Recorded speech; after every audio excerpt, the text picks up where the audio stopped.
कि जुल्म की खिलाफत में जो जान दांव पर लगाते हैं वो इतिहास में शहीदों की तरह याद किए जाते हैं।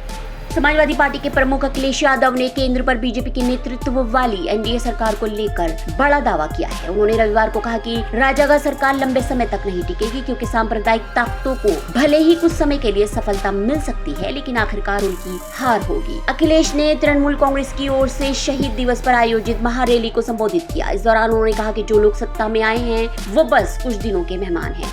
ये जो सत्ता में कुछ दिन के लिए आए हैं ये कुछ दिन के मेहमान हैं। उन्होंने बीजेपी या राजग का नाम लिए बिना कहा कि केंद्र में ये सरकार ज्यादा दिन नहीं टिकेगी और जल्द ही गिर जाएगी। मैंने लोकसभा में भी कहा और आज भी कहता हूं, जो दिल्ली में सरकार में बैठे लोग हैं वो सरकार चलने वाली नहीं है, वो सरकार गिरने वाली है।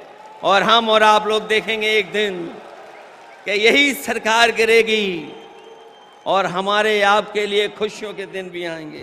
ऐसी सांप्रदायिक ताकतें किसी भी कीमत पर सत्ता में बने रहना चाहती हैं, लेकिन उनके मंसूबे कामयाब नहीं होंगे। सपा नेता ने कहा कि केंद्र में सांप्रदायिक ताकतें साजिशें रच रही हैं और देश को अस्थिर करने की कोशिश कर रही हैं। और दिल्ली के इशारे पर जो लोग बैठे हैं जगह जगह पर, वो लगातार षड्यंत्र कर रहे हैं।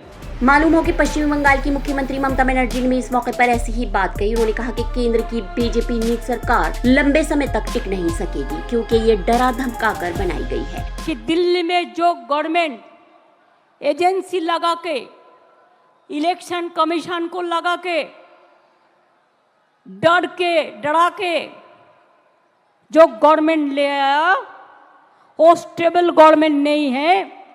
कोई भी दिन हो जा सकता है।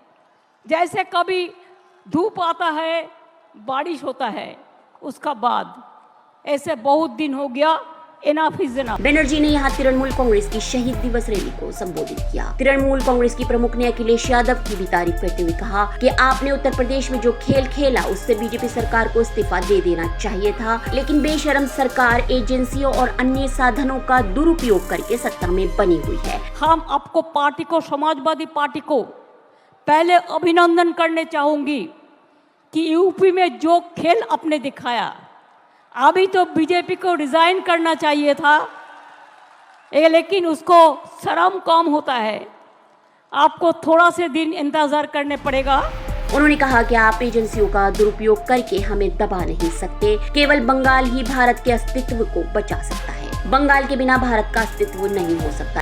बंगाल का साथ मैं चाहती हूँ हिंदुस्तान का रिलेशन अच्छा हो। अरे शुरुआत हुआ आपका लिए, आपने आके हम लोगों को बहुत हम आपको शुक्रिया अदा करती हूँ।